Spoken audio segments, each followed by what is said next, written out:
Assalamualaikum warahmatullahi wabarakatuh. Perkenalkan, nama saya Riki Prastio Utomo dari Universitas Mercu Buana, Fakultas Ekonomi dan Bisnis, kelas saya CA110. Assalamualaikum warahmatullahi wabarakatuh. Perkenalkan, nama saya Wahyu Chandra Kusuma dari Fakultas Ekonomi dan Bisnis, Prodi Manajemen, dan kelas CA110. Assalamualaikum warahmatullahi wabarakatuh.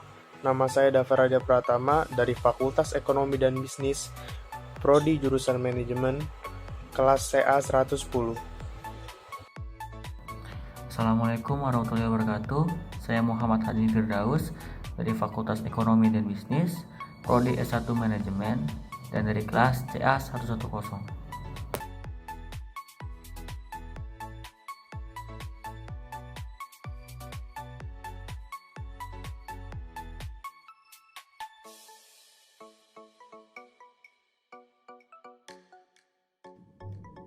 Di dalam video tugas besar 2 ini, kelompok kami ingin mengkaji indeks saham bursa dunia dan mengkaji indeks saham bursa efek Indonesia atau BEI.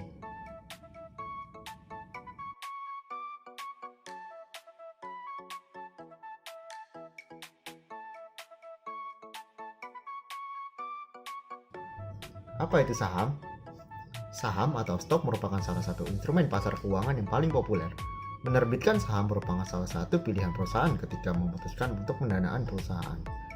Pada sisi yang lain, saham merupakan instrumen investasi yang banyak dipilih oleh para investor karena saham mampu memberikan tingkat keuntungan yang menarik. Saham dapat didefinisikan sebagai tanda penyertaan modal seseorang atau pihak atau badan usaha dalam suatu perusahaan atau perseroan terbatas. Dengan menyertakan modal tersebut, maka pihak tersebut memiliki klaim atas pendapatan perusahaan, klaim atas aset perusahaan, dan berhak hadir dalam rapat umum pemegang saham atau RUPS. Adapun keuntungan dalam berinvestasi saham. Pada dasarnya, ada dua keuntungan yang diperoleh investor dengan membeli atau memiliki saham.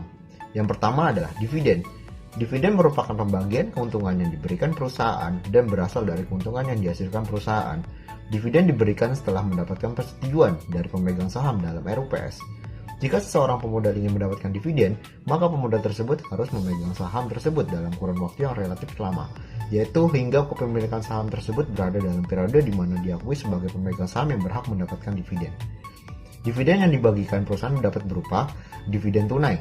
Artinya, kepada setiap pemegang saham diberikan dividen berupa uang tunai dalam jumlah rupiah tertentu untuk setiap saham, atau dapat pula berupa dividen saham, yang berarti kepada setiap pemegang saham diberikan dividen sejumlah saham sehingga jumlah saham yang dimiliki seseorang pemodal akan bertambah dengan adanya pembagian dividen saham tersebut.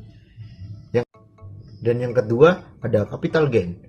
Berbicara mengenai capital gain, mungkin bagi orang yang belum pernah melakukan investasi terdengar asing. Definisi dari capital gain adalah keuntungan modal yang diperoleh seseorang investor ketika harga penjualan dikurangi jumlah harga beli saham. Selisih dari harga penjualan dan harga beli ini kemudian diperhitungkan.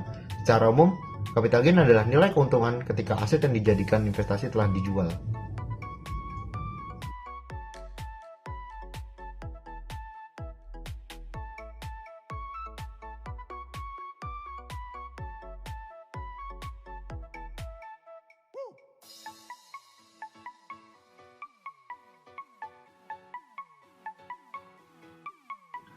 Materi kelompok kami yang pertama yaitu mengkaji indeks saham bursa dunia. Kali ini kita akan mengkaji 9 perusahaan, diantaranya ada IDX, saham Kospi, Hang Seng, STI, Nikkei, SSE, TAIEX, Sensex, dan Dow Jones.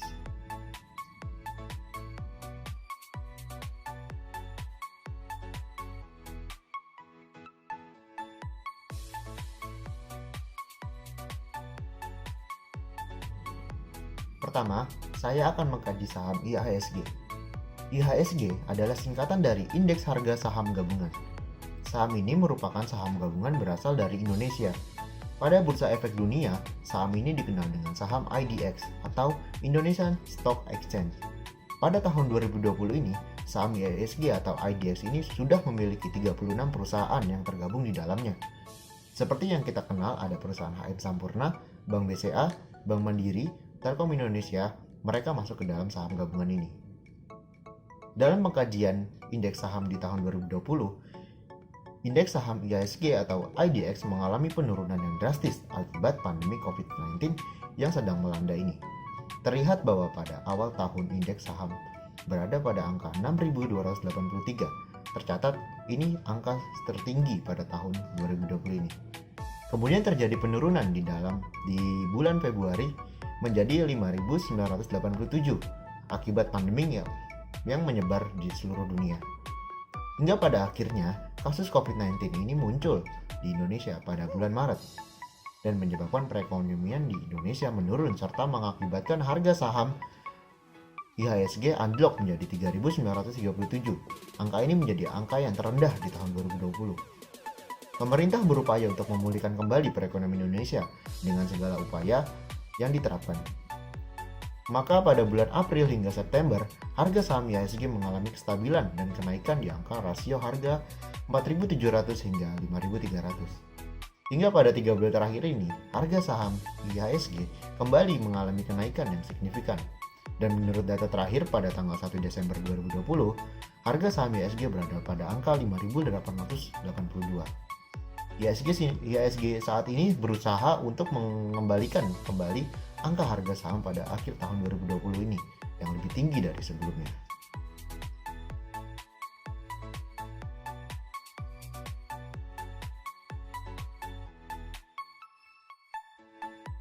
Ya, saya di sini akan menjelaskan tentang indeks saham Korsel atau bisa disebut KOSPI, Korea Composite Stock Price Index. Adalah indeks dari 200 saham-saham unggulan yang mencerminkan kelompok industri yang mewakili total market di Korea Stock Exchange atau disebut KRX. Kelompok industri dalam KOSPI 200 antara lain keuangan, konstruksi, jasa, pelayaran, pertambangan, manufaktur dan pabrikasi, pos dan komunikasi, listrik dan gas. Beberapa saham unggulan yang masuk di indeks KOSPI 200 KIA, LG, Lotte, Hyundai, Daewoo, Samsung, Hana Bank, Korean Air, Nongshim, SK Telecom. Terus ada beberapa spesifikasi kontrak KOSPI Stock Index Future. Yang pertama ada trending. Sesi pertama jam 7 sampai 13.05. Bulan trending Maret, Juni, September, Desember. Ketiga ada hari terakhir trending, itu Kamis Minggu, kedua pada bulan kontrak. Yang keempat, ukuran kontrak 50.000 per 0,01 poin indeks. Yang kelima, minimum harga fluktuasi 0,05 poin indeks. 5 spread 0,10 poin. Yang ketujuh, limit order atau order di bawah harga 30 poin dari harga running. Kedelapan, ada maksimum order per hari 20 lot. Dan ke-9 ada batas maksimum limit 0,3 poin. Yang ke-10 kecukupan margin atau lot 25 juta. Dan ke-11 ada komisi per lot. Ada open 150.000 dan close 150.000. Contoh perhitungan profit atau loss. Buy index KOSPI 4 lot di level 180 dan harga bergerak naik ke 185. Maka posisi tersebut langsung ditutup di harga 185 sehingga terjadi selisih keuntungan sebesar 200 poin. Gross profit sama dengan 185 dikurang 180 dikali 35.000 dikali 4 sama dengan 70 juta. Net profit 70 juta dikurang 1.200.000 sama dengan 68.800.000. Dan berikut ada beberapa tabel KOSPI yang telah tergabung dalam 35 perusahaan.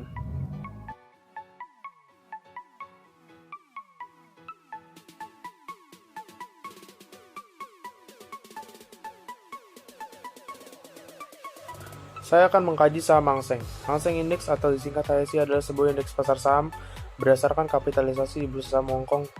Indeks ini digunakan untuk mendata dan memonitor perubahan harian dari perusahaan-perusahaan terbesar di pasar saham Hong Kong. Dan sebagai indikator utama dari performa di pasar Hong Kong, 56 perusahaan sudah tergabung di dalamnya. HSI dimulai pada 24 November 1969, dirangkum dan dirawat oleh HSI Service Limited, yang merupakan anak buah perusahaan penuh dari Hang Seng Bank. Dalam pengkajian indeks saham di tahun 2020 ini, saham Hang Seng mengalami penurunan yang drastis akibat pandemi COVID-19 yang sedang melanda di dunia ini. Terlihat bahwa pada awal tahun indeks saham berada pada angka Rp29.056,42.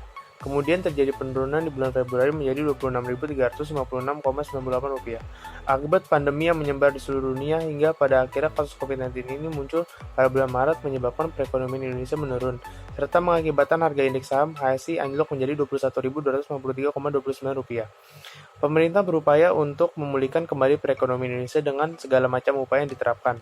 Maka pada bulan April hingga September, harga saham HSI mengalami kestabilan dan kenaikan di rasio angka 24.000 sampai dengan 26.000. Hingga pada 3 bulan terakhir ini, harga indeks saham Hang Seng kembali mengalami kenaikan yang signifikan. Dan menurut data terakhir pada tanggal 1 Desember 2020, harga saham HSI berada pada angka Rp26.778,50. HSI saat ini berusaha untuk mengembalikan kembali angka harga saham pada tahun 2020 ini menjadi lebih tinggi dari sebelumnya. Karena di tahun 2020 ini harga saham HSI tertinggi itu berada pada Rp29.56,42. Pada bulan Januari dan harga saham HSI terendah berada pada angka Rp21.709,13.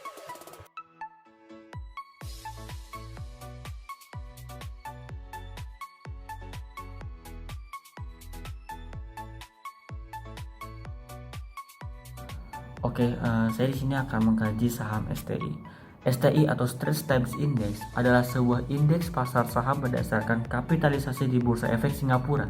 Indeks ini digunakan untuk mendata dan memonitor perubahan harian dari 32 perusahaan terbesar di pasar saham Singapura dan sebagai indikator utama dari performa pasar di Singapura. Pada tahun 2020 ini, STI memiliki 30 konstituen seperti dengan perusahaan Singapore Airlines, United Overseas Bank, dan Singapore Exchange. Terlihat bahwa pada awal tahun indeks saham berada pada angka 3.281,003. Kemudian terjadi penurunan di bulan Februari menjadi 3.175,57. Kemudian kasus COVID-19 ini muncul pada bulan Maret dan menyebabkan perekonomian di Singapura menurun serta mengakibatkan harga indeks saham STI anjlok menjadi 2.233,48. Pada bulan April hingga Desember, harga saham STI mengalami kestabilan dan kenaikan di angka rasio harga 2.650 sampai 2.850. Total sebanyak 3,21 miliar saham berpindah tangan senilai 1,75 miliar dolar Singapura atau sekitar 1,30 miliar dolar Amerika Serikat. Dengan 284 saham berhasil membukukan keuntungan dan 109 saham mengalami kerugian.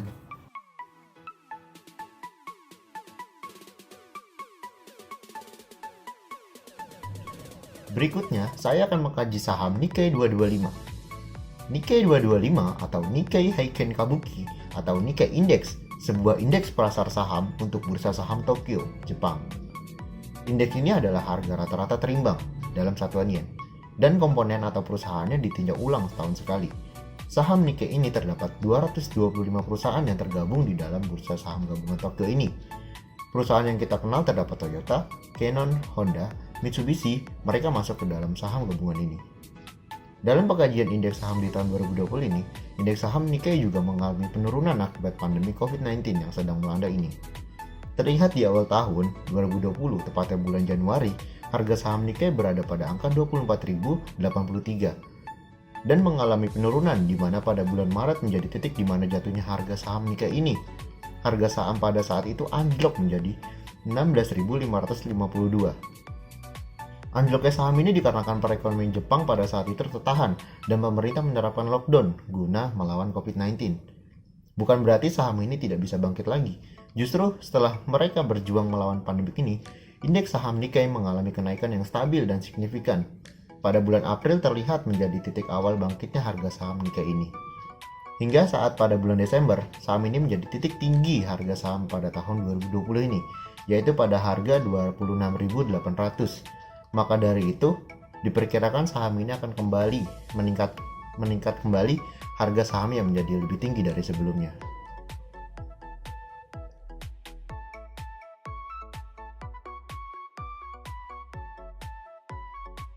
Ya, di sini saya akan menjelaskan tentang indeks saham SSE. Bursa Efek Shanghai atau Shanghai Stock Exchange SSE adalah bursa efek terbesar di Republik Rakyat Tiongkok. Dia terletak di kota Shanghai, RRT. Bursa ini didirikan pada 26 November 1990-an dan mulai beroperasi pada 19 Desember tahun itu juga. Bursa saham ini merupakan organisasi nirlaba yang dikelola oleh China Securities Regulatory Commission atau disebut CSRC.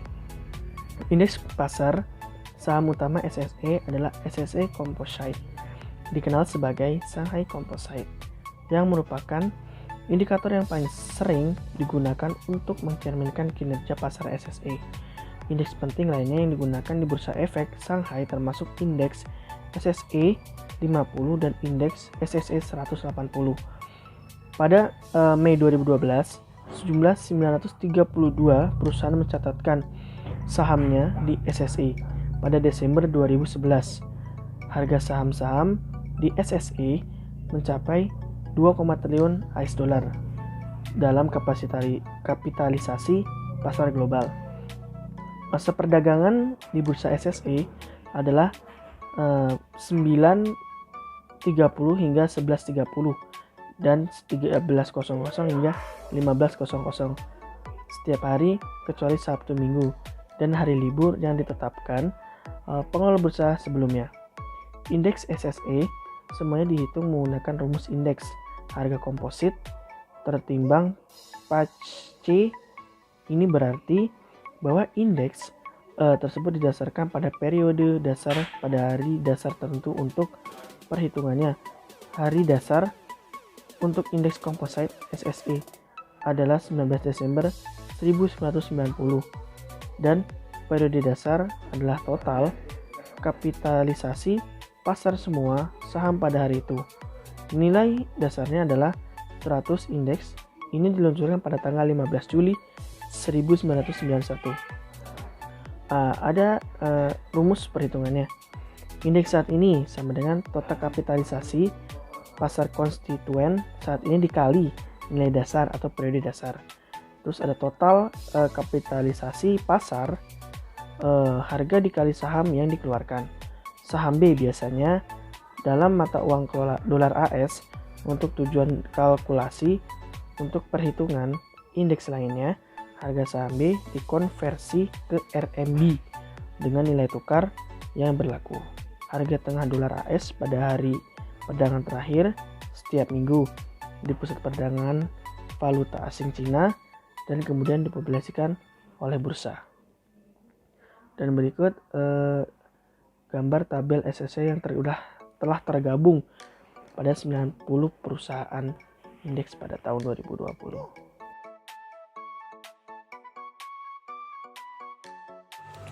Saya akan mengkaji saham TAIEX. Indeks kapitalisasi saham tertimbang Taiwan adalah indeks pasar saham untuk perusahaan yang diperdagangkan di Bursa Efek Taiwan. TAIEX mencakup semua saham yang terdaftar, tidak termasuk saham pilihan, stok pengiriman penuh, dan saham yang baru terdaftar, yang terdaftar kurang lebih dari 1 bulan kalender. Jika dibandingkan dengan kinerja bursa saham di kawasan Asia Pasifik, bursa saham dengan kinerja terbaik di Asia Pasifik yaitu indeks TAIEX Taiwan yang sepanjang tahun 2019 meroket hingga 23,91%. Dampak pengkajian indeks saham di tahun 2020 ini, indeks saham TAIEX ini juga mengalami kanjokan saham pada bulan Maret. Dampak pandemi COVID-19 ini sungguh sangat merugikan bagi seluruh saham bursa dunia. Salah satu saham TAIEX yang mengalami kanjokan yang lumayan cukup besar yaitu menyentuh angka Rp8.691,34 dari harga saham pada awal tahun yang sebesar Rp12.100,48. Setelah bulan Maret, TAIEX berusaha keras untuk mengembalikan harga saham terlihat pada bulan April sampai Desember. Kenaikan harganya sangat signifikan. Pada bulan Desember sudah meningkat menjadi Rp14.076,55 dari keanjlokan harga di bulan Maret yang hanya bisa mendapatkan harga Rp8.681,34.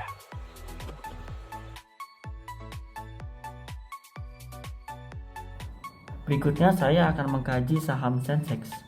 Sensex adalah indeks pasar saham pemberat pemodalan untuk 36 perusahaan besar dan mapan di Bursa Efek Mumbai, India. Ke-36 perusahaan komponen ini akan merupakan sebagian dari saham yang paling besar dan paling banyak diperdagangkan, mewakili berbagai sektor industri dalam ekonomi India. Sensex dibuka sejak tanggal 1 Januari 1986 dan dianggap sebagai denyut nadi pasar saham domestik di India. Perusahaan yang bergabung terdapat Axis Bank, HDFC Bank, Bajaj Auto, dan masih banyak lagi. Dalam pengkajian indeks saham di tahun 2020 ini, indeks saham Sensex juga mengalami penurunan akibat pandemi COVID-19 yang sedang melanda ini. Terlihat di awal tahun 2020, bulan Januari harga saham Sensex berada pada angka 41.859,69 dan mengalami penurunan di mana pada bulan Maret menjadi titik di mana jatuhnya harga saham Sensex ini. Harga saham pada saat itu anjlok menjadi 25,981,24. Anjloknya saham ini dikarenakan perekonomian India pada saat itu tertahan dan pemerintah menerapkan lockdown guna melawan COVID-19. Bukan berarti saham ini tidak bisa bangkit lagi. Justru setelah mereka berjuang melawan pandemik ini, indeks saham Sensex mengalami kenaikan yang stabil dan signifikan. Pada bulan April terlihat menjadi titik awal bangkitnya pasar saham Sensex ini.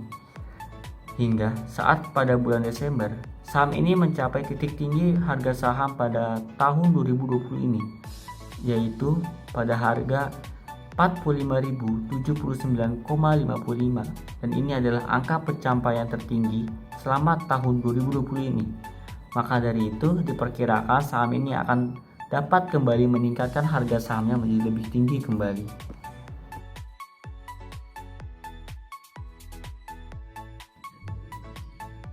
Berikutnya, saya akan mengkaji saham Dow Jones.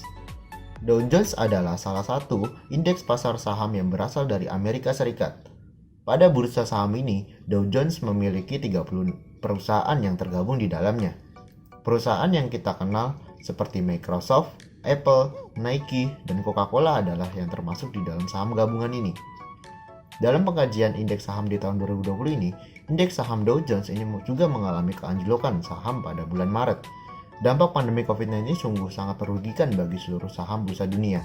Salah satunya Dow Jones yang mengalami keanjlokan yang cukup begitu besar, yaitu menyentuh angka harga 18.591 atau anjlok 62% dari harga saham pada awal tahun. Akan tetapi Dow Jones berusaha payah untuk mengembalikan kembali harga sahamnya. Terlihat di bulan April hingga September, saham ini sudah meningkat menjadi angka harganya di rasio 24.000 hingga 29.000. Namun pada bulan Oktober kembali mengalami penurunan akibat polemik yang dialami negara Amerika Serikat ini. Pemilu pergantian presiden Amerika juga menjadi pengaruh turunnya saham ini. Dan pada saat ini di bulan Desember sudah kembali meningkat menjadi 30.208. Ini menjadi angka harga tertinggi di dalam harga indeks di tahun 2020 ini.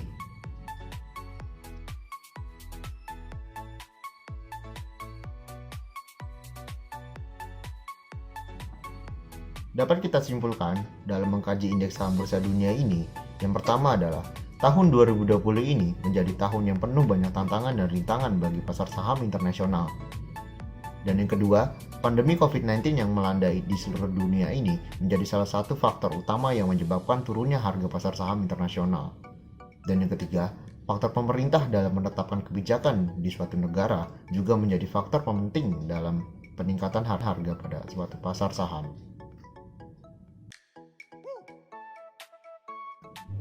Lanjut ke materi yang kedua. Kali ini kelompok kami ingin mengkaji indeks saham Bursa Efek Indonesia. Di antaranya ada saham HM Sampurna, Bank BCA, Telkom Indonesia, Bank BRI, Unilever, Mandiri, Astra International, Bank Negara Indonesia, Gudang Garam, dan United Tractor.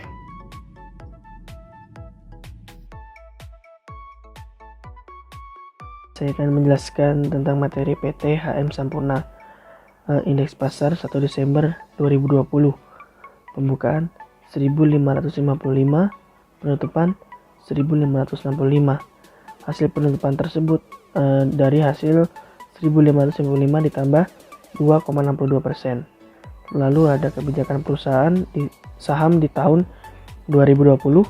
Dividennya ada 13,93 triliun, laba bersihnya ada 13,72 triliun. Saham beredar 116 miliar 318 juta 76.900 rupiah. Nah, kita akan lanjut ke perhitungan. Itu ada dividen per saham atau DPS. Dividen dibagi saham beredar. Dividennya dengan jumlah 13 triliun 930 miliar dibagi 116 miliar 318 juta 76.900 rupiah dan mendapatkan hasil 119,8. Dengan ini pemilik saham akan mendapatkan keuntungan dividen dari perusahaan sebesar 119,8 per lembar saham. Lalu ada dividen payout ratio atau DPR. Dividen dibagi laba bersih 13,93 triliun dikali 100 dibagi 13,72 triliun dan mendapatkan hasil 102%. Dengan ini perusahaan akan membayar dividen lebih kepada pemilik saham untuk menutupi kekurangan, yaitu minus 2% atau sekitar 278,6 miliar.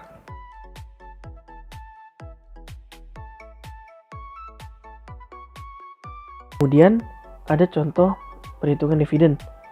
Patio membeli saham HM Sampurna pada rapat umum pemegang saham atau RUPS sebesar 2.500 lot. Perusahaan akan memberikan dividen pada penutupan sebesar 13,93 triliun atau 119,8 lembar saham. Maka berapakah dividen yang diterima Patio? Nah, ada investasi lebih besar 2.500 lot sama dengan 250.000 lembar. Dividen 13,93 triliun atau 119,8 per lembar. Ada pajak dividen 10%, lebih besar 10%. Ada dividen per lembar saham dikali investasi lembar saham sama dengan 119,8 kali 250.000 lembar, dapatkan hasil 29.950.000.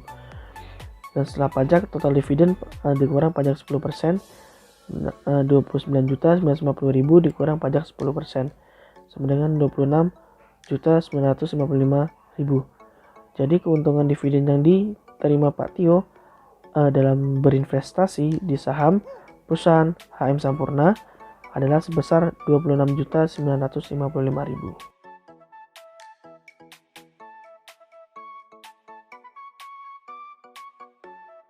Lalu ada contoh capital gain. Pak Tio membeli saham HM Sampurna pada tanggal 1 Desember 2020 dengan harga di awal pembukaan sebesar 1.555 per lembar sebanyak 50 lot. Kemudian di hari yang sama Pak Tio menjual kembali sahamnya. Akan tetapi harga saham sudah berubah menjadi 1.565 pada sesi penutupan saham. Maka capital gain yang didapatkan Pak Tio adalah investasi sebesar 50 lot sama dengan 5.000 lembar. Harga beli lebih besar 1.555 per lembar dikali 5.000. Total beli 7.775.000. Kemudian ada harga jual lebih besar 1.565 per lembar dikali 5.000. Total jual 7.825.000. Capital gain total jual dikurang total beli 7.825.000 dikurang 7.775.000 sama dengan 50.000. Jadi keuntungan capital gain yang didapat oleh Pak Tio pada penjualan saham ini adalah sebesar 50.000.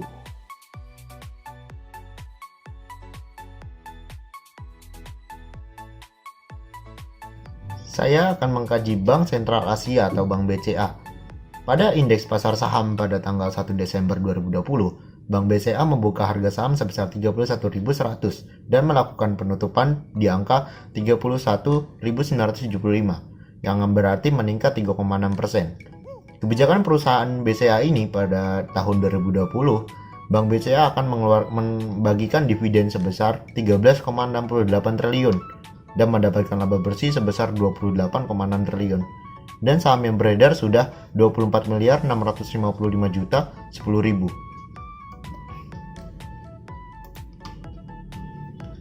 Di sini kita akan menghitung dividen per saham atau DPS yang berumus dividen dibagi saham beredar.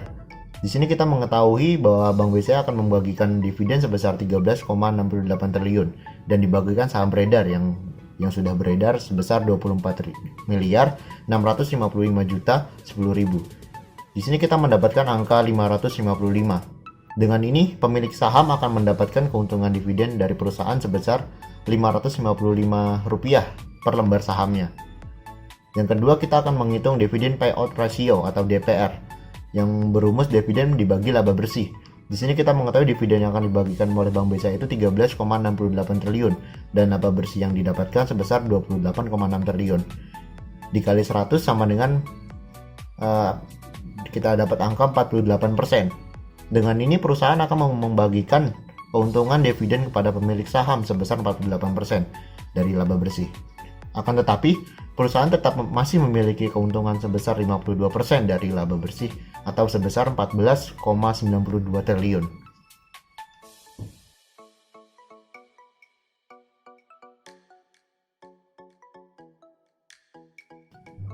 Berikut adalah ilustrasi dari pendapatan dividen. Pak Tio membeli saham Bank BCA pada rapat umum pemegang saham atau RUPS sebesar 25.000 lot. Perusahaan akan memberikan dividen pada penutupan sebesar 13,68 triliun rupiah atau Rp550 lembar per saham. Maka berapakah dividen yang diterima oleh Pak Tio? Di sini kita mengetahui investasi Pak Tio itu sebesar 2.500 lot atau sama dengan 250.000 lembar. Kemudian dividen yang akan dibagikan itu sebesar 13,68 triliun atau 555 per lembar saham. Dan pajak pemerintah yang ditetapkan untuk pendapatan dividen itu sebesar 10%. Lalu kita menghitung dividen sebelum pajak yang dengan rumusnya dividen per lembar dikali investasi lembar saham, yaitu 555 dikali 250.000 lembar yang mendapatkan angka sebesar 138.750.000 rupiah. Setelah dihitung oleh pajaknya yaitu dikurang 10% mendapatkan angka sebesar 124.875.000 rupiah. Jadi keuntungan dividen yang diterima Pak Tio dalam berinvestasi di saham perusahaan Bank BCA adalah sebesar 124.875.000 rupiah.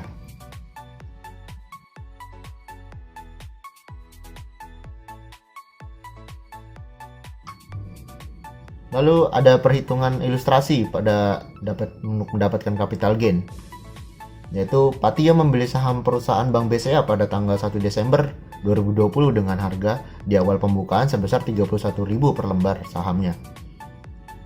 Dia membeli sebanyak 50 lot. Kemudian di hari yang sama, Pak Tio menjual kembali sahamnya, akan tetapi harga saham sudah berubah menjadi 31.975 pada sesi penutupan saham. Maka capital gain yang didapatkan Pak Tio adalah, di sini kita mengetahui Pak Tio membeli 50 lot yang berarti sama dengan 5.000 lembar. Dan harga beli pada saat itu dengan harga awalnya 31.000 lembar dikali 5.000 sama dengan 155 juta rupiah. Dan harga jual oleh Pak Tio itu dengan penutupan di angka 31.975 dikali 5.000 lembar, yaitu total jualnya 159.875.000 rupiah. Maka di sini kita mendapatkan rumus capital gain yaitu dengan total jual dikurang total beli, yaitu sebesar 159.875.000 rupiah dikurang 155 juta rupiah yang mendapatkan sisa sebesar 4.875.000 rupiah. Jadi keuntungan capital gain yang didapat oleh Pak Tio pada penjualan saham ini adalah sebesar 4.875.000 rupiah.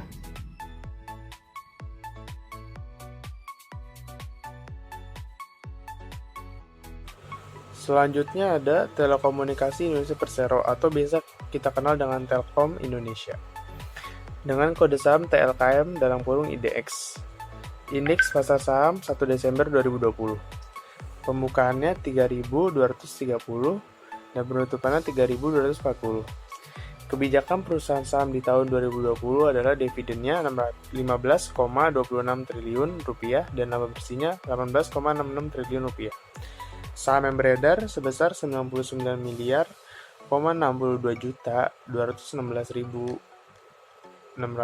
rupiah. Di sini ada perhitungannya. Yang pertama ada dividen per saham atau DPS. Rumusnya dividen per saham yang beredar. Dividennya 15,26 triliun dan saham yang beredar 99 miliar 62 juta 216.601 rupiah. Dengan ini pemilik saham akan mendapatkan keuntungan dividen dari perusahaan sebesar 154,4 rupiah per lembar saham. Dan yang kedua ada dividend payout ratio atau DPR. Rumusnya dividen per laba bersih. Dividennya 15,26 triliun rupiah dan laba bersihnya 18,66 triliun rupiah. Dikalikan 100 sama dengan 80%. 80% itu adalah keuntungan dividen kepada pemilik saham dari laba bersih. Dan perusahaan masih mendapatkan keuntungan 18% dari laba bersih atau sekitar 3,4 triliun.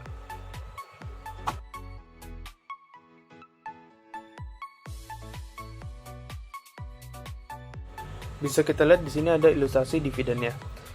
Patio membeli saham Telkom Indonesia pada rapat umum pemegang saham sebesar 2.500 lot. Perusahaan akan memberikan dividen pada Patio sebesar 15,26 triliun rupiah atau 154,5 rupiah per lembar saham.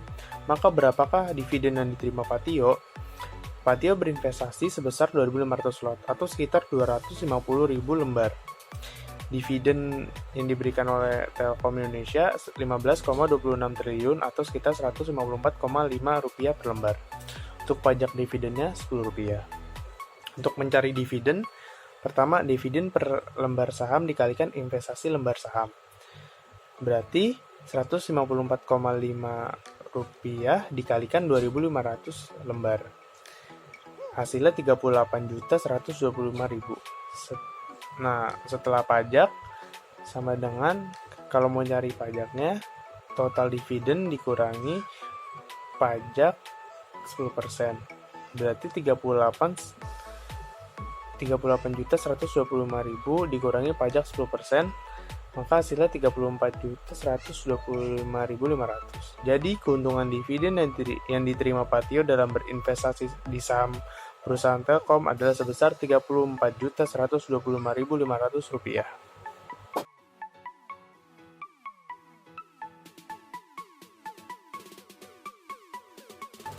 Lalu di sini ada ilustrasi capital gain-nya. Patio membeli saham Telkom Indonesia pada tanggal 1 Desember 2020 dengan harga di awal pembukaan sebesar 3.230 per lembar sebanyak 50 lot. Kemudian di hari yang sama Patio menjual kembali sahamnya, akan tetapi harga saham sudah berubah menjadi Rp3.240 pada sesi penutupan saham. Maka capital gain yang didapatkan Patio adalah Patio berinvestasi sebesar 50 lot atau sekitar 5.000 lembar. Nah, harga beli Patio itu Rp3.230 per lembar dikalikan 5.000. Total belinya berarti 16.150.000. Untuk harga jual Rp3.240 per lembar dikalikan 5.000. Total jual sama dengan Rp16.200.000. Nah, capital gain-nya total jual dikurangi total harga beli. 16.200.000 dikurangi 15.150.000 sama dengan 50.000. Jadi, keuntungan capital gain yang didapatkan oleh Patio dalam penjualan saham ini ada sebesar 50.000.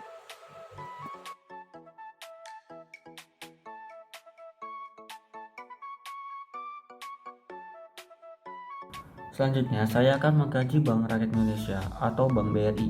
Pada indeks pasar saham 1 Desember 2020, Bank BRI melakukan pembukaan harga di 4.130, lalu melakukan penutupan di harga 4.240.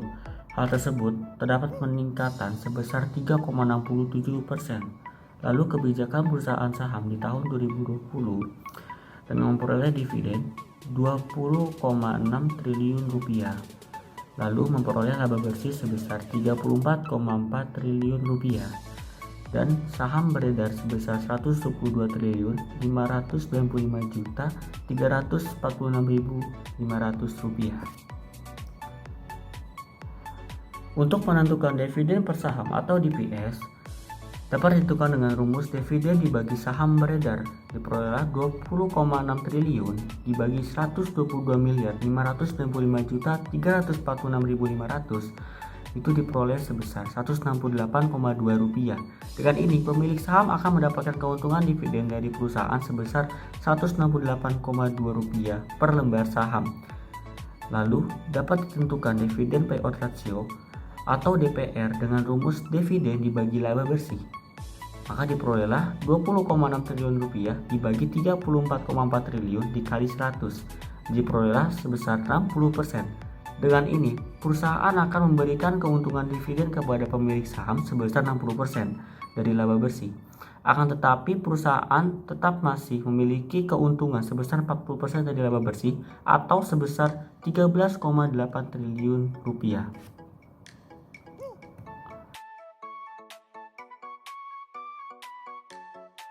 Untuk ilustrasi dividen, kita bisa mengambil contoh kasus Pak Tio. Pak Tio membeli saham Bank BRI pada rapat umum pemegang saham RUPS sebesar 2.500 lot. Perusahaan akan memberikan dividen pada penutupan sebesar 20,6 triliun rupiah atau 168,2 rupiah per lembar saham. Maka berapakah dividen diterima Pak Tio? Di sini adalah investasi 2.500 lot sama dengan 250.000 lembar. Dividen 20,6 triliun atau 168,2 rupiah per lembar. Pajak dividennya 10%. Dividen sama dengan dividen per lembar saham dikali investasi lembar saham. Oleh karena itu 168,2 rupiah dikalikan dengan 250.000 lembar diperoleh sebesar 42.050.000. Setelah pajak sama dengan total dividen dikurang pajak 10%, maka diperolehlah 42.050.000 dikurang pajak 10%, diperolehlah 35.845.000. Jadi keuntungan dividen yang diterima Pak Tio dalam investasi di saham perusahaan di Bank BRI adalah sebesar 35.845.000. Untuk ilustrasi capital gain, kita bisa mengambil contoh kasus Pak Tio. Pak Tio membeli saham Bank BRI pada tanggal 1 Desember 2020 dengan harga di awal pembukaan sebesar 4.130 per lembar sebanyak 50 lot. Kemudian di hari yang sama Pak Tio menjual kembali sahamnya. Akan tetapi harga saham sudah berubah menjadi 4.240 pada sesi penutupan saham. Maka capital gain yang didapatkan Pak Tio adalah di sini adalah investasi itu 50 lot sama dengan 5.000 lembar. Harga belinya 4.130 per lembar. Jadi total belinya itu sebesar 20.650.000 dan harga jualnya itu 4.240 per lembar. Dikali 5.000 jadi 21.200.000. Capital gain dapat diperoleh dengan total jual dikurang total beli. Oleh karena itu 21.200.000 dikurang 20.650.000 diperolehlah 550.000.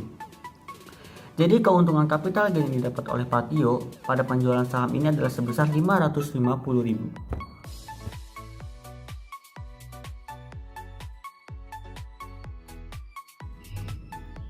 Kali ini saya akan membahas saham Unilever Indonesia. Indeks pasar saham pada tanggal 1 Desember, Unilever Indonesia membuka harga di 7.700 dan melakukan penutupan di harga 7.650 yang berarti mengalami penurunan sebesar 3,67%. Kebijakan perusahaan saham di tahun 2020 ini, PT Unilever Indonesia akan membagikan dividen sebesar 3,31 triliun dan mendapatkan laba bersih sebesar 7,4 triliun. Dan saham yang beredar saat ini sebanyak 38 miliar 150 juta lembar sahamnya. Di sini kita ada perhitungan, yaitu kita mencari dividen per sahamnya atau DPS dengan rumus dividen dibagi saham yang beredar. Di sini kita mengetahui saham yang dividen yang akan dibagikan oleh Unilever itu sebesar 3,31 triliun dibagi dengan saham yang beredar yaitu sebesar 38 miliar 150 juta dan mendapatkan angka sebesar 87. Dengan ini pemilik saham akan mendapatkan keuntungan dividen dari perusahaan sebesar Rp87 per lembar sahamnya. Lalu yang kedua kita menghitung dividen payout ratio atau DPR. Dividen per laba bersih dengan rumusnya itu sama dengan yang kita ketahui yaitu dividen yang akan dibagikan 3,31 triliun dibagi laba bersih yang didapat yaitu 7,4 triliun dikali 100 dan mendapatkan angka 45%. Dengan ini perusahaan akan memberikan keuntungan dividen kepada pemilik saham sebesar 45% dari laba bersihnya. Akan tetapi perusahaan tetap masih memiliki keuntungan sebesar 55% dari laba bersih atau sebesar 4,09 triliun.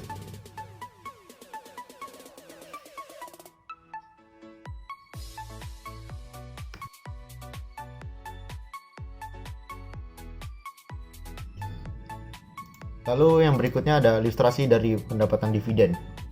Pak Tio membeli saham Unilever pada rapat umum pemegang saham atau RUPS sebesar 2.500 lot. Perusahaan akan memberikan dividen pada penutupan sebesar 33,31 triliun rupiah atau sebesar Rp87 per lembar saham. Maka berapakah dividen yang diterima Pak Tio? Di sini kita mengetahui investasi Pak Tio itu sebanyak 2.500 lot atau sama dengan 250.000 lembar dan dividen yang akan dibagikan itu sebesar 3,31 triliun atau Rp87 per lembar. Maka pajak yang ditetapkan pemerintah itu sebesar 10%. Di sini kita menghitung dividen per lembar saham dikali lembar saham yang dimiliki oleh Pak Tio sama dengan Rp87 dikali 250.000 yang mendapatkan angka sebanyak Rp21.750.000 dan dipotong pajak 10% yang mendapatkan angka Rp19.575.000. Jadi keuntungan dividen yang diterima Pak Tio dalam berinvestasi di saham perusahaan Unilever ini adalah sebesar Rp19.575.000.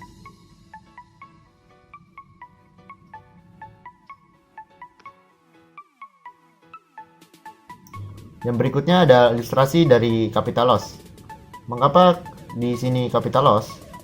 Karena pada tanggal 1 Desember PT Unilever mengalami penurunan yaitu sebanyak 3,67%. Dengan ilustrasinya sebagai berikut. Pak Tio membeli saham Unilever pada tanggal 1 Desember 2020 dengan harga di awal pembukaan sebesar 7.700 per lembar. Dia membeli sebanyak 50 lot. Kemudian di hari yang sama, Pak Tio menjual kembali sahamnya, akan tetapi harga sahamnya sudah berubah atau turun menjadi 7.650. Maka capital loss yang didapatkan Pak Tio adalah di sini kita mengetahui investasi Pak Tio itu sebanyak 50 lot, yaitu sama dengan 5.000 lembar.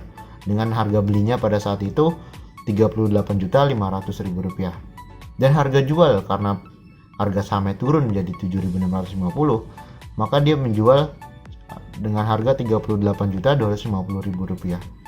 Di sini kita akan mengetahui capital loss-nya, yaitu total jual dikurang total beli, yaitu Rp38.250.000 dikurang Rp38.500.000. Di sini mendapatkan hasil minus 250, yang berarti Pak Tio mengalami kerugian sebanyak Rp250.000.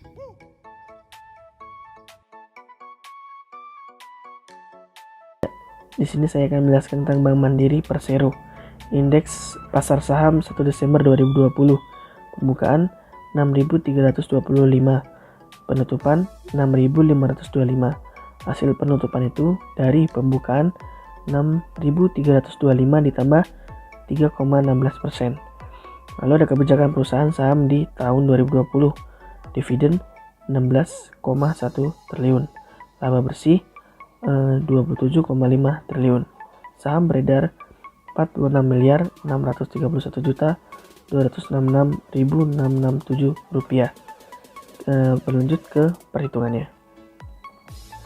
Perhitungan dividen per saham atau DPS.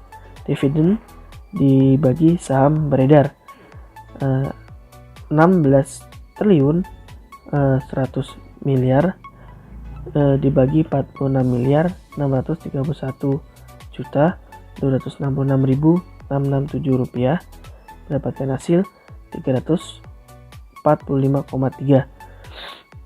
Dengan ini pemilik saham akan mendapatkan keuntungan dividen dari perusahaan sebesar 345,3 per lembar saham. Kemudian ada dividen payout ratio atau DPR. Dividen dibagi laba bersih dikali 100, 16,1 triliun dikali 100 dibagi 27,5 triliun sama dengan 59%. Dengan ini perusahaan akan memberikan keuntungan dividen kepada pemilik saham sebesar 59% dari laba bersih. Akan tetapi perusahaan tetap masih memiliki keuntungan sebesar 41% dari laba bersih atau laba sebesar 11,4 triliun. Kemudian ada contoh perhitungan dividen. Patio membeli saham Bank Mandiri pada rapat umum pemegang saham RUPS sebesar 2.500 slot. Perusahaan akan memberikan dividen pada penutupan sebesar 16,1 triliun atau 345,3 lembar saham. Maka berapakah dividen yang diterima Patio? Investasi sebesar 2.500 slot sama dengan 250.000 lembar. Dividen lebih besar 16,1 triliun atau 345,3 per lembar. Kemudian pajak dividen lebih besar 10%. Dividen per lembar saham dikali investasi lembar saham sama dengan 345,3 dikali 250.000 lembar sama dengan 86.325.000. Kemudian setelah pajak total dividen dikurang pajak 10% sama dengan 86.325.000 dikurang pajak 10% sama dengan 77.692.500. Jadi keuntungan dividen yang diterima Patio dalam berinvestasi di saham perusahaan Unilever adalah sebesar 77.692.500. Kemudian ada contoh perhitungan capital gain. Patio membeli saham Bank Mandiri pada tanggal 1 Desember 2020 dengan harga di awal pembukaan sebesar 6.325 per lembar sebanyak 50 lot. Kemudian di hari yang sama Patio menjual kembali sahamnya, akan tetapi harga saham sudah berubah menjadi 6.525 pada sesi penutupan saham. Maka capital gain yang didapatkan Patio adalah investasi lebih besar 50 lot sama dengan 5.000 lembar. Harga beli lebih besar 6.325 per lembar dikali 5.000. Total beli 31.625.000. Harga jual lebih besar 6.525 per lembar dikali 5.000. Total jual sama dengan 32.625.000. Capital gain total jual dikurang total beli 32.625.000 dikurang 31.625.000 sama dengan 1 juta. Jadi keuntungan capital gain yang didapat oleh Pak Tio pada penjualan saham ini adalah sebesar 1 juta.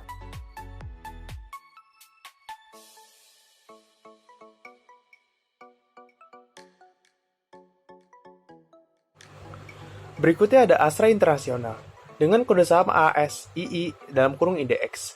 Indeks pasar saham 1 Desember 2020. Pembukaannya 5.425. Penutupannya 5.550. Kebijakan perusahaan saham di tahun 2020, dividennya 1,9 triliun dan laba bersih 14 triliun. Saham yang beredar 40 miliar 483 juta 553.140. Bisa kita lihat perhitungannya. Ini dividen per saham atau DPS. Rumus DPS, dividen per saham yang beredar. Dividennya 1,9 triliun. Dan saham yang beredar 40 miliar 483 juta 553.140. Dengan ini pemilik saham akan mendapatkan keuntungan dividen dari perusahaan sebesar Rp345,3 per lembar saham. Lalu ada dividen payout ratio atau DPR. Rumusnya dividen per laba bersih dikali 100. Dividennya 1,9 triliun per 14 triliun dikali 100, sama dengan 8%. Dengan ini, perusahaan akan memberikan keuntungan dividen kepada pemilik saham sebesar 8% dari laba bersih, akan tetapi perusahaan tetap masih memiliki keuntungan sebesar 92% dari laba bersih atau sekitar 12,91 triliun.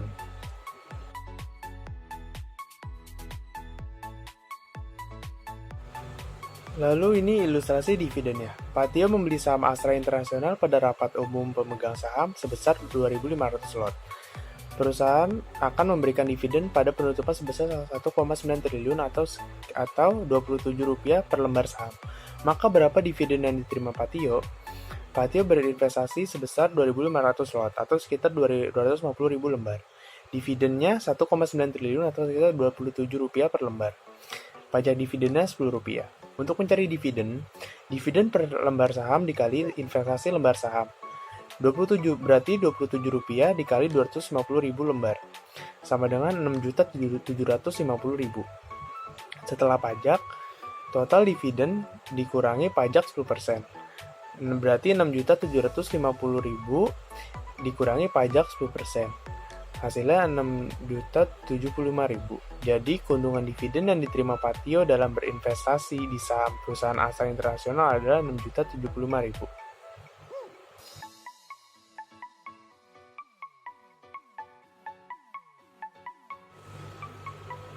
Lalu ada ilustrasi capital gain. Patio membeli saham Astra Internasional pada tanggal 1 Desember 2020 dengan harga di awal pembukaan sebesar 5.425 per lembar saham, sebanyak 50 lot. Kemudian di hari yang sama Patio menjual kembali sahamnya, akan tetapi harga saham sudah berubah menjadi 5.550 pada sesi penutupan saham. Maka capital gain yang didapatkan Patio adalah Patio berinvestasi sebanyak 50 lot saham atau sekitar 5.000 lembar saham. Nah, Patio membeli dengan harga 5.425 per lembar saham. Itu dikalikan 5.000, berarti total belinya 27.125.000. Harga jualnya 5.550 per lembar dikali 5.000. Total jualnya berarti 27.750.000. Rumus capital gain adalah total jual dikurangi total beli. 27.750.000 dikurangi 27.125.000. Hasilnya adalah 625.000 rupiah. Jadi keuntungan capital gain yang didapatkan Patio pada penjualan saham ini adalah sebesar 625.000.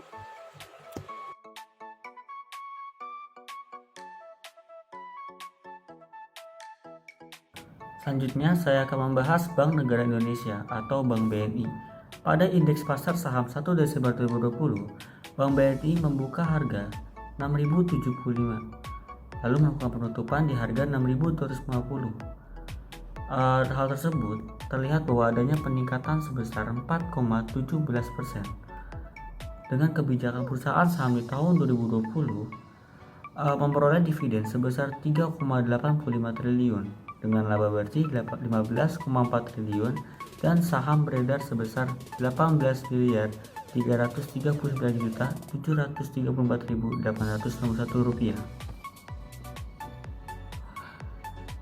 Dengan perhitungan untuk menentukan dividen per saham atau DPS ditentukan dengan rumus dividen per saham beredar diperoleh sebesar 3.850 miliar dibagi 18.339.738.891 diperoleh sebesar Rp210.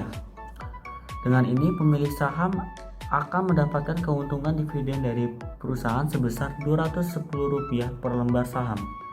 Untuk menentukan dividen payout ratio atau DPR dapat ditentukan dengan rumus dividen dibagi laba bersih. Diperolehlah sebesar 3,85 triliun dibagi 15,4 triliun dikali 100 dengan hasil 25%. Dengan ini, perusahaan akan memberikan keuntungan dividen kepada pemilik saham sebesar 25% dari laba bersih. Akan tetapi, perusahaan tetap masih memiliki keuntungan sebesar 75% dari laba bersih atau sebesar 11,55 triliun rupiah.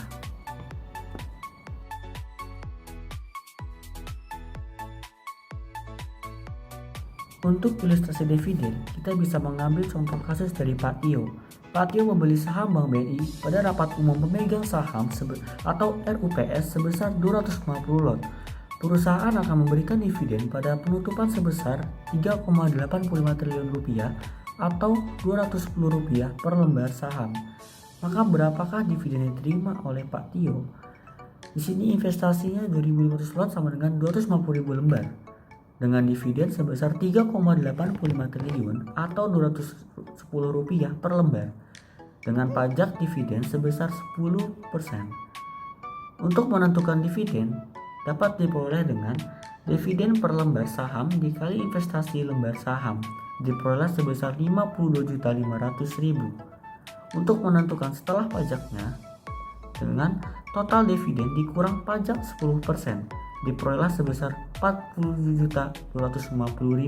Jadi, keuntungan dividen yang diterima oleh Pak Tio dalam berinvestasi di saham perusahaan Bank BNI adalah sebesar 47.250.000. Berikut ada ilustrasi capital gain. Di sini ada contoh dari Pak Tio membeli saham Bank BNI pada tanggal 1 Desember 2020 dengan harga di awal pembukaan sebesar 6.075 per lembar, sebanyak 50 lot. Kemudian di hari yang sama, Pak Tio menjual kembali sahamnya. Akan tetapi, harga saham sudah berubah menjadi 6.250 pada sesi penutupan saham. Maka, capital gain yang didapatkan Pak Tio adalah, sini kita mendapatkan informasi bahwa investasi yang dibeli Pak Tio itu 50 lot atau sama dengan 5.000 lembar. Dengan harga beli pada saat itu harga sahamnya 6.075 dikali 5.000 lembar dengan total 30.375.000 rupiah. Lalu harga jual yang didapat oleh Pak Tio sebesar pada saat itu harga 6.250 dikali 5.000 lembar totalnya 31.250.000 rupiah. Maka capital gain kita mendapatkan rumusnya total jual dikurang total beli. Di sini kita mendapatkan 31.250.000 rupiah dikurang 30.375.000 rupiah. Di sini mendapatkan sisa 875.000 rupiah. Jadi, keuntungan capital gain yang didapat oleh Pak Tio pada penjualan saham ini adalah sebesar 875.000 rupiah.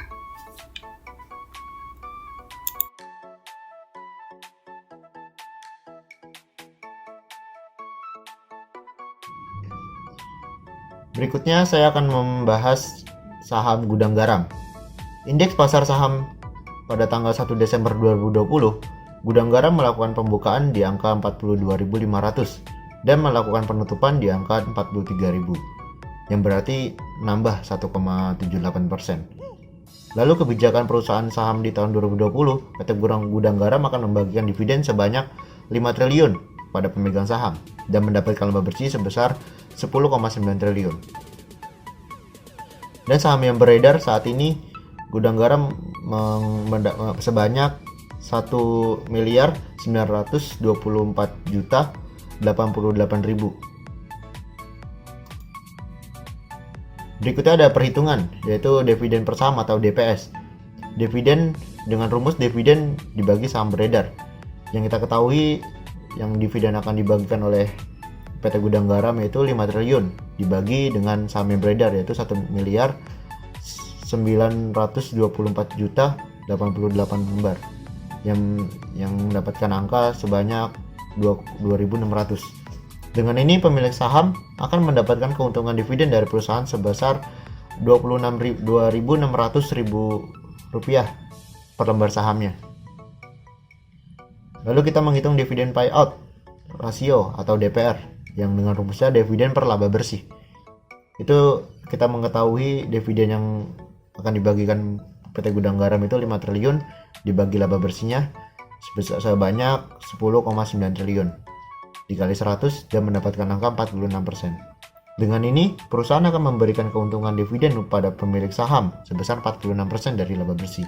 Akan tetapi, perusahaan tetap masih memiliki keuntungan sebesar 54% dari laba bersih atau sebesar 5,9 triliun.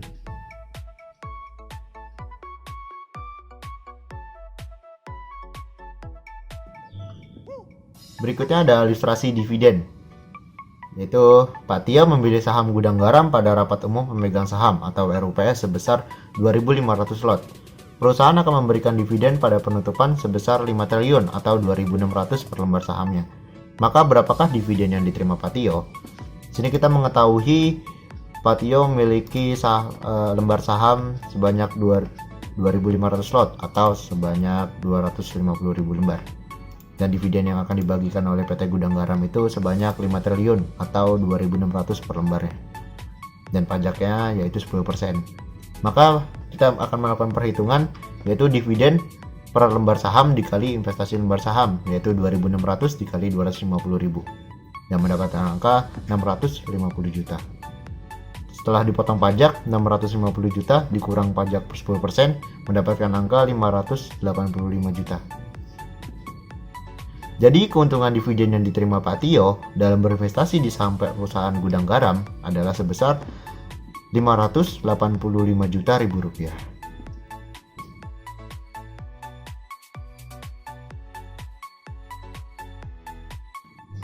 Dan berikutnya ada ilustrasi dari capital gain. Pak Tio memilih saham Gudang Garam pada tanggal 1 Desember 2020 dengan harga di awal pembukaan sebesar 42.500 per lembarnya. Dia membeli sebanyak 50 lot. Kemudian di hari yang sama, Pak Tio menjual kembali sahamnya, akan tetapi harga sahamnya sudah berubah menjadi 43.000 pada sesi penutupan saham. Maka capital gain yang didapatkan Pak Tio adalah, ini kita mengetahui Pak Tio berinvestasi 50 lot atau sama dengan 5.000 lembar. Dengan harga beli dengan harga saham pada saat itu 42.500 dikali 5.000 sama dengan 212.500.000 rupiah. Dan harga jualnya yaitu sebanyak 215 juta rupiah. Maka capital gain yaitu dengan rumus total jual dikurang total beli yaitu 215 juta dikurang 212.500.000 rupiah sama dengan mendapatkan sisa 2.500.000 rupiah. Jadi keuntungan capital gain yang didapat oleh Pak Tio pada penjualan saham ini adalah sebesar 2.500.000 rupiah.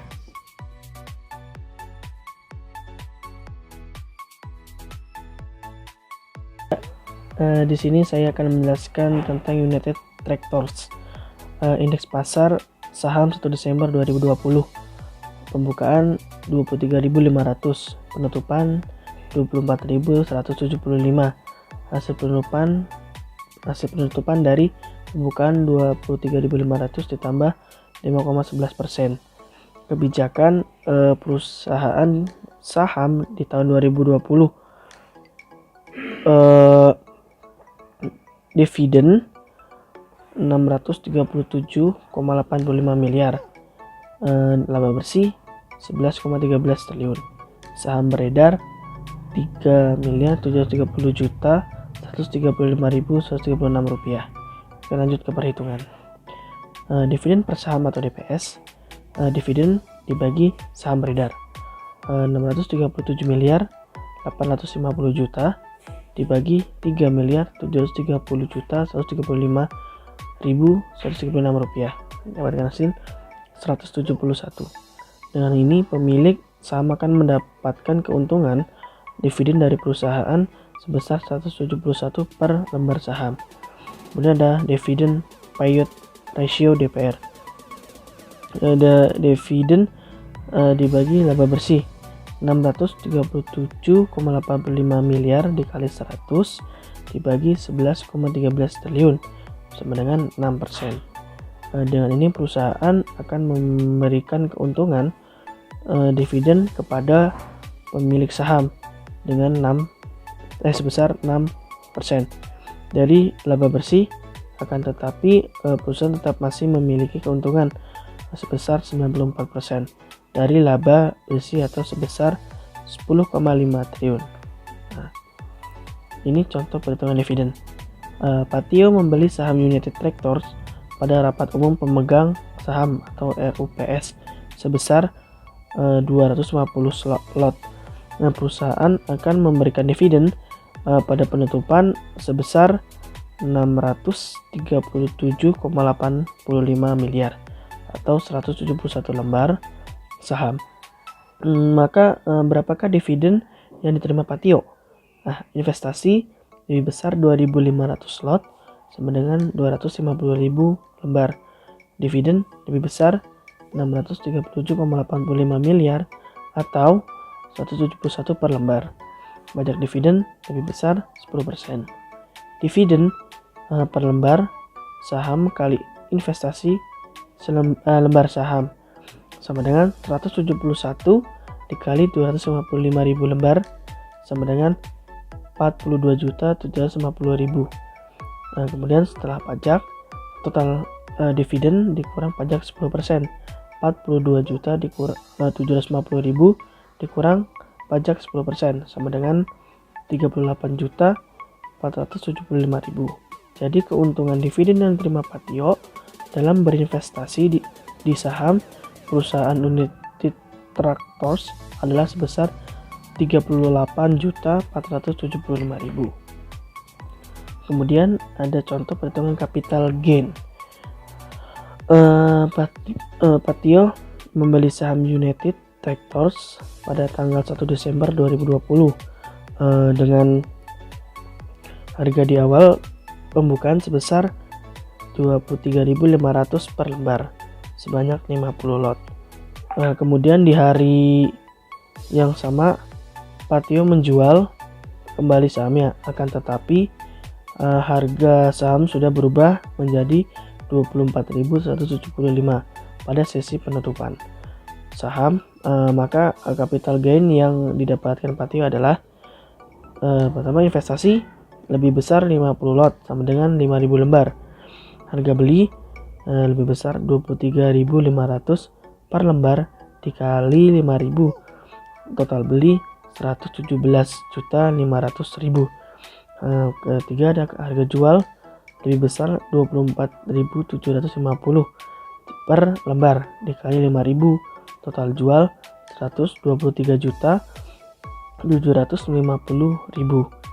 Capital gain-nya total jual dikurang total beli 123.750.000 dikurang 117.500.000 sama dengan 6.250.000.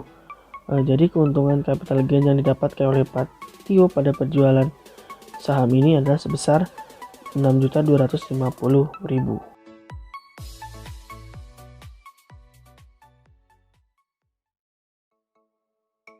Demikianlah analisis beserta perhitungan dari kelompok kami mengenai kajian indeks saham internasional dan bursa saham lokal di Indonesia.